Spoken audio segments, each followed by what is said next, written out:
Like if there's a bunt at third, or a bunt play they go to third, where would y'all take it? I'm trying to get in front of the bag.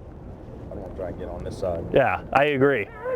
That's one thing, like right here, I don't know what the out situation is, but say there's no outs, this is a bunt situation, especially late in the lineup, not your cleanup hitter or somebody hitting. Absolutely. And this is one that I don't like moving as the pitch is happening, but this is one that I'm definitely moving on as the pitch is, like start walking. And then if it does happen, I basically want to take it where that coach is, maybe even a little bit further here. Because what's going to happen is he's obviously going to stretch to the closest point of the ball, and or the other naughty thing, now you're protected with the pulled foot. But the other naughty problem that can happen with this play is he catches and now goes to first. This is going to be your problem. Whether he transferred and caught it or whether he dropped the ball, and if you're not looking at my chest, say you're looking back here, this is your look to whether I transferred that ball or dropped the ball, where now you're looking at the hands and the feet for the transfer part of it. And or if it turns into a bad throw that's going to be a swipe tag, that third baseman's coming to the inside. If it's a bad throw that pulls him off wherever, you're already off his inside hip.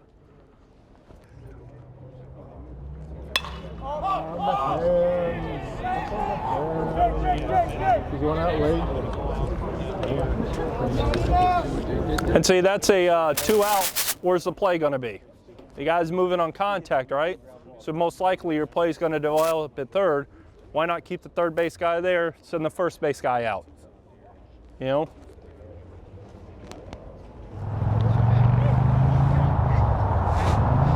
What's hilarious is he held that pitch and it's probably half a foot off the plate.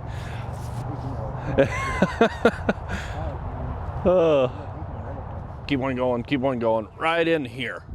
All right? No, it doesn't necessarily have to be go out. Go out, get set. There you go. Yeah, it doesn't have to be that exact imaginary line, just somewhere in that area where you're off his inside shoulder, you know, and out of his way. All right, so we kind of got rushed there, but right now what I like to do, I'm looking, where's the left fielder, center fielder, right fielder for fly ball coverage, right? Now you go back to the pitcher. Use your size and your strength. See, this one just walking, slow. Now stay put. Now start going right. There you go. You see how that play developed? So you're starting here, he's coming up the line. That tells me the throw is probably going to be inside, right? Who was catching the ball? Number 12. He had his back to you, so what's his inside hip? This side, right? He's showing you that this play develops, he's going to take the catch like this and bring the glove down. So where's that inside hip? So as the play develops, I catch it, you stay off my inside hip till I tag, and now you freeze and look where you're looking. And this is It was perfect. That's how you got to start thinking of it. Like on that one, if you would have rushed in, you would have been the wrong way. You just start walking in, and I'm reading, okay, ball's getting down, who's going to be throwing it? Now he comes into the pitcher, how's he receiving this throw? As soon as I saw how he started up initially, I knew I had to start working my way right, because where's he going to bring the glove to? Now the guy's sliding at you. Yeah, so like on your starting position here, the biggest thing is what's your naughty problem?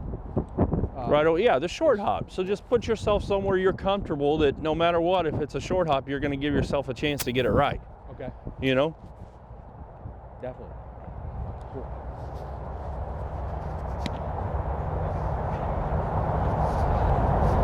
Yeah, somewhere right in there, because you're close enough to protect against it, but if he dives at you, you're not going to be in his way, you know? Now, are you kind of like, when you're doing this, are you like set like I am, or are you? I just kind of step into it a little bit. Like my thought process right now, like before every pitch, guy gets the ball, I'll kind of look over my shoulder. Okay, where are the outfielders playing? Okay, because I know now for fly ball responsibility. Now I got them. Now I'm going to focus in on the pitcher, make sure nothing goofy's happening, and you're basically just hanging out waiting. You know, same thing, and you make sure, all right, they're not moving, because a lot of times they'll adjust them depending on the calendar or whatnot. They might be pitching them different, so. So slow everything. No matter what you're calling pitches, job gets easy when you can slow the game down. You have a nasty play at first base or something, you slow it down, you see it so much clearer. Watch read and react, ball's hit, you should go through like 3 or 4 steps. The ball's hit, ball off the bat, who's fielding it, what's my guy doing, and then go. But too many times it's go, what's my guy doing, you put them in the backwards order. With these goofy shifts they do nowadays, you can't always, but ideally, I'm trying to protect against, I don't ever want to give one of my wing guys a catch, no catch when they're diving up the middle if I can prevent it. But if I'm on the inside and he dives up the middle, now I got to pass it to him. I don't like that feeling. Yeah, a good thing to do here, guys, and this one, is passing fly ball responsibility. That thing we talked about, like the third base and second base guy crossing, same type thing.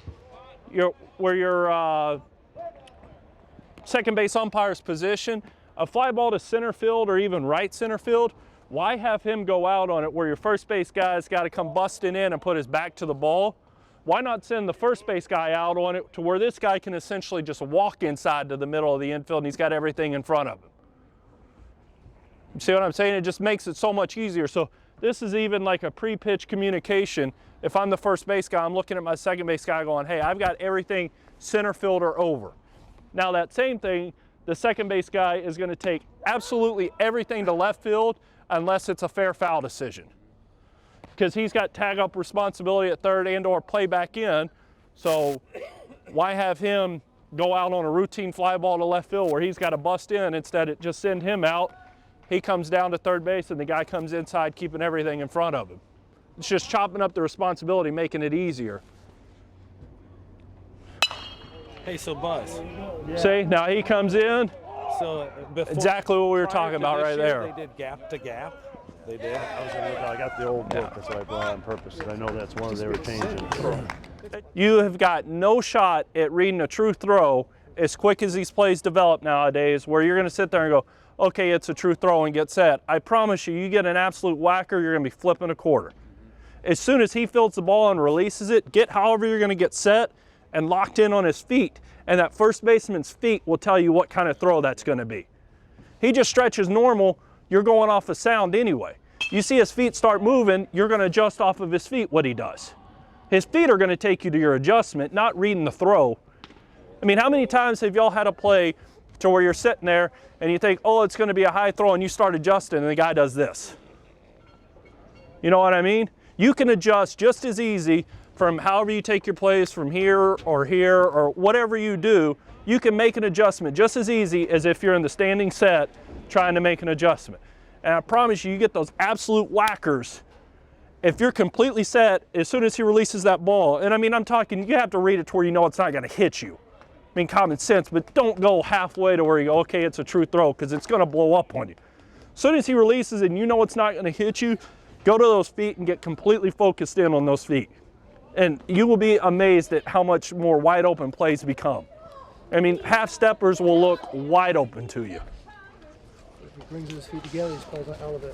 Well, he'll tell you exactly what he's going to do with his feet. I mean, his feet will dictate exactly what he's going to do to you. And it sounds crazy, I'm telling you. Gary Darling, I was having problems with plays at first base. I couldn't figure it out. He's like, you're staying with the ball, you're staying with the ball. And finally I listened to him. It's like, oh my God, how have I been getting plays right up until this point? I mean, it was unbelievable how much more wide open they become if you do that. They will tell you, and your adjustments aren't going to be much. I mean, what's the most adjustment you're honestly going to get? A step, step and a half? You're still going to be able to do that if you get set as soon as he releases it. But more often than not, your nasty play is going to be that absolute whacker that if you're not set on, you're going to put through the uprights.